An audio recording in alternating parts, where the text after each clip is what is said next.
There's just something about travel, isn't there? That buzz you get exploring somewhere totally new. Absolutely. New cultures, amazing views, things you just didn't expect. It's fantastic for most people. Right.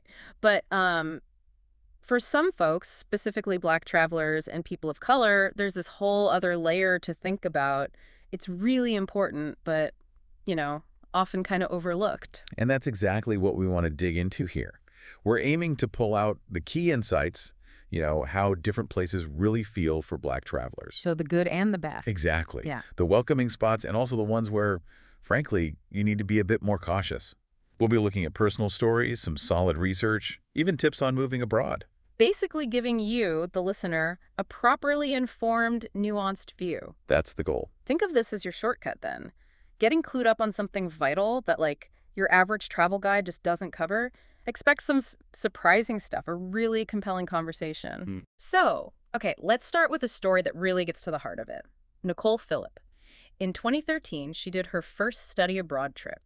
Florence, Italy. Ah, Florence. And like a lot of people, she probably went in picturing, the Hollywood version. Totally. Land of romance, passion, and pizza, as she put it. But what she actually found was, well, pretty jarring.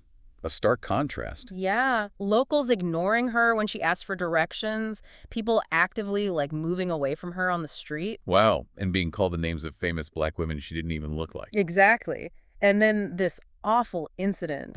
Her friend was assaulted. A man threw beer at them, called them disgusting Black women, and nobody stepped in. Locals just watched. That's rough. No wonder she realized this couldn't be the same Italy that Hollywood showed me. Right. And that whole experience, it crystallized into 3 big lessons for her. Okay, what were they? First, being Black changes your experience, not just in the U.S., but, like, everywhere, globally. Yeah, that makes sense. Second, anti-Blackness.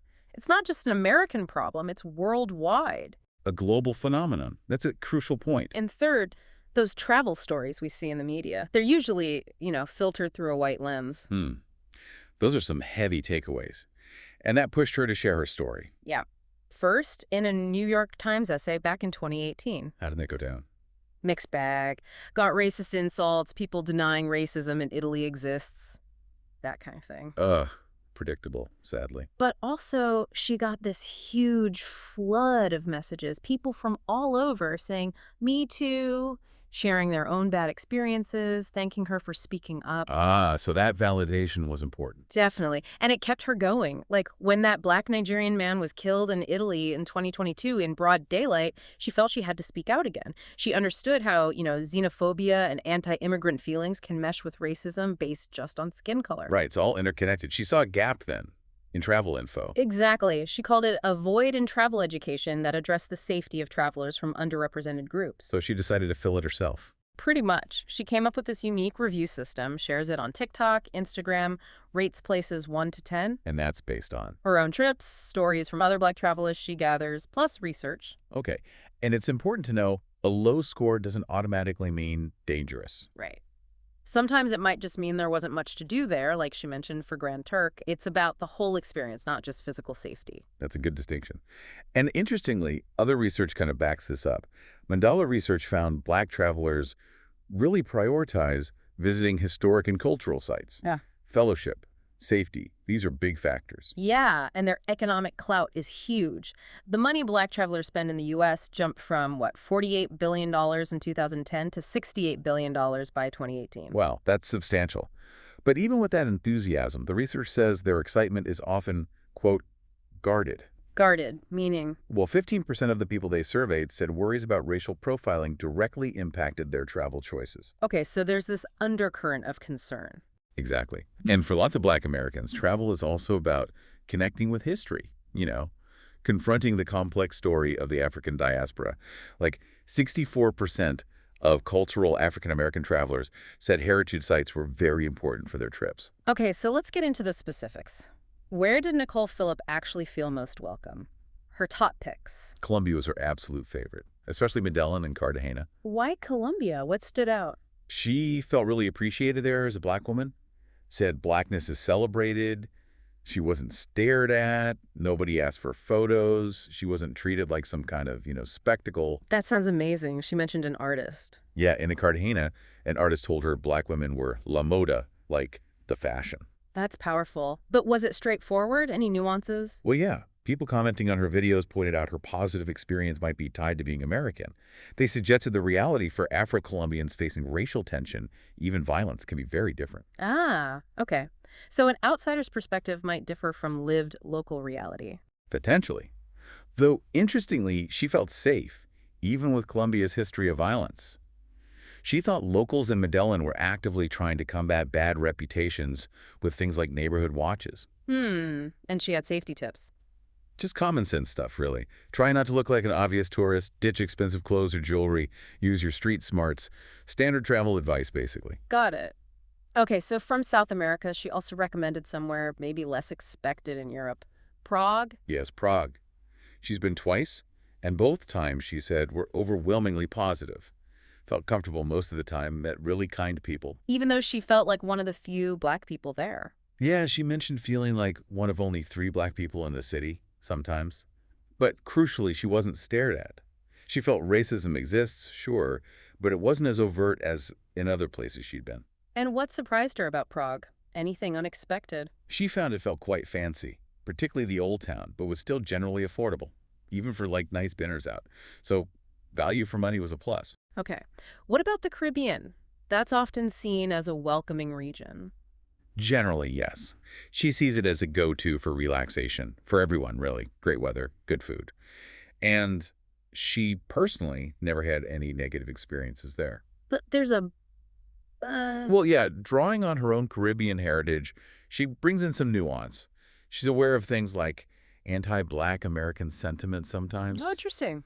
and colorism, that's discrimination based on skin tone within the Black community, Right. plus microaggressions. Like what kind of things? She mentioned family warnings about not getting too dark in the sun, or stereotypes about Black Americans, even casual use of anti-Asian slurs like Chinese for East Asians, or other terms for people of Indian descent, things that might seem minor but add up. Right, those subtle things. But on a positive structural note, she was impressed that Barbados doesn't allow private beaches. They're all public access. That's a good point for inclusivity. Okay, moving continents again. West Africa, Ghana, Nigeria, places like that. She hasn't actually been herself, mainly because flights are usually over $500 round trip, which is kind of beyond her usual budget. Okay, but she's heard good things. Generally, yes. Yeah. From other travelers, the feedback is mostly positive. Visits tend to be good experiences. But again, complexities. For sure. She points out that some parts of the region do struggle with colorism and, again, some anti-Black American sentiment. It seems to stem from some historical friction between Africans and African Americans. Right, so it's not always simple. Now, beyond Nicole's personal list, another source, Allianz Global Assistance, had its own recommendations for welcoming places, right? They did. They highlighted Dubai in the UAE, called it great for shopping, luxury, very safe and welcoming.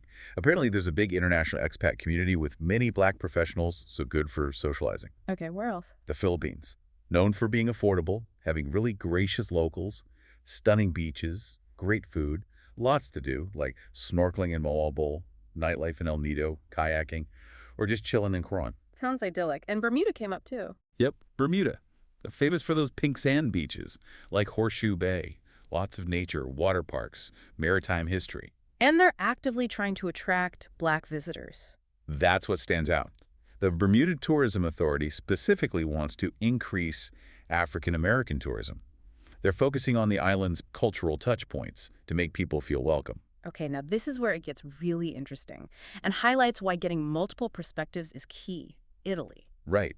We heard Nicole Phillips' view. Based on her awful experiences and hearing from others, she strongly warns Black travelers, calls it the place I recommend the most caution with. Harrowing experiences, overt racism, pretty clear warning. But then the Alliance source, citing Green Book Global, says Florence, Italy was actually the most highly rated major European city for safety for Black travelers. Wow, that's completely opposite. Exactly. And it really makes you, the listener, think, doesn't it? How can you get such different takes on the same place? It just hammers home how vital it is to look at different sources, different experiences, different research methods. Absolutely. So let's quickly revisit Nicole's least welcoming list, just to reinforce her cautions. Italy obviously stays on that list for her. Yes, because of those feelings of disgust from locals she mentioned. The poor treatment. Extreme caution recommended. And Spain was also on her list. Yeah, she said she wouldn't want to go back. Why? Hmm. Being ignored in restaurants, people deliberately not sitting next to her on the metro, even reluctance when she asked someone to take a photo. Hmm. And she felt it wasn't just her. Now, she mentioned being aware that Latin American people often face similar issues in Spain due to stereotypes. Her highlight of Spain, finding cheap flights to North Africa from there, says a lot. Ouch. Okay. And finally, China. China, she acknowledges the anti-black racism there is pretty well documented. Yeah, that's a common report. Interestingly, Nicole felt her own trip to Beijing was a bit better, maybe because she had a Chinese guide and felt less conspicuous. But still, given the known issues, she advises being prepared for potential problems. So, hearing all these varied experiences, it makes sense that some people might think beyond just visiting, right? Maybe think about moving. Exactly. And that leads us to this growing trend of Black Americans considering relocating abroad.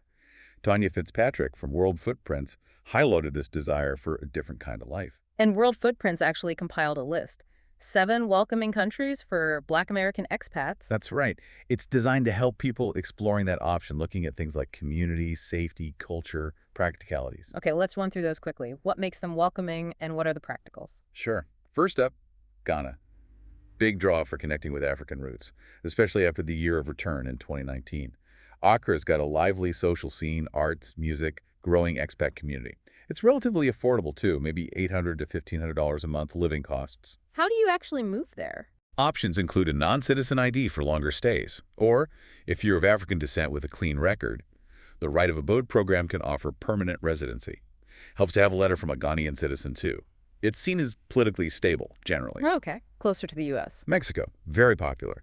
Affordable, rich culture, easy to get to. Mexico City, Tulum. Tulum's even called the Atlanta of Mexico because of its big Black expat scene. Visa situation. Usually a temporary resident visa. Need to show income around $2,600 a month or savings of about $43,000. You can renew it up to 4 years, then apply for permanent residency. Safety-wise, expat areas are mostly fine. Just need awareness near the U.S. border. What about Europe? Portugal keeps coming up. Portugal, yeah, a Yeah. real favorite. Lisbon, Porto. Known for being affordable for Europe, beautiful scenery, very safe, great for retirees, remote workers, nice culture, beaches, food, arts. And moving there. The D7 visa is popular for people with passive income need about €760, roughly $830 a month. Renews, then eligible for permanent residency or citizenship after 5 years. There's also a golden visa for property investors, generally very stable, low crime. Seems like quality of life is the theme. Definitely. Like Costa Rica, famous for its pura vida, pure life vibe. Draws people seeking a slower pace, lush nature, great beaches, strong community feel, good healthcare. Visas there. Pensionado visa for retirees, $1,000 a month pension needed. Rentista visa for others, $2,500 a month income or $60 K deposit. Yep. Both lead to permanent residency after 3 years. Plus, a digital nomad visa too. Very peaceful country. Okay, couple more. South Africa? South Africa, stunning landscapes, deep history, modern cities like Cape Town, Johannesburg, multicultural, vibrant social scenes, job opportunities. Visas exist for retirement, around $2,000 a month income, or financial independence, net worth over $640K. Work visas too if you have a job offer. Crime is a factor in some areas due to inequality, but expats often feel safe in secure neighborhoods. And Thailand. Thailand. Big appeal is low cost of living, friendly people, amazing scenery. Bangkok, Chiang Mai, big digital nomad hub there, relaxed lifestyle, good healthcare, visa options for retirees over 50, or a newer long-term visa for wealthy expats.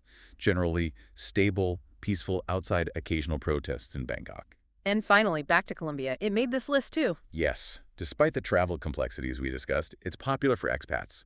Vibrant culture, affordable, that rich Afro-Colombian heritage, especially in Medellin and Cartagena, welcoming vibe, diverse expat groups. How to move there. Migrant visa for retirees needs about $750-month income, or a digital nomad visa with similar requirements. Path to permanent residency after 5 years. Again, need awareness about crime in rural areas, but main cities are relatively safe and popular expat zones. So wrapping this up, this deep dive has really spanned a lot, hasn't it? From those really personal stories to broader research and now practical moving advice. Absolutely.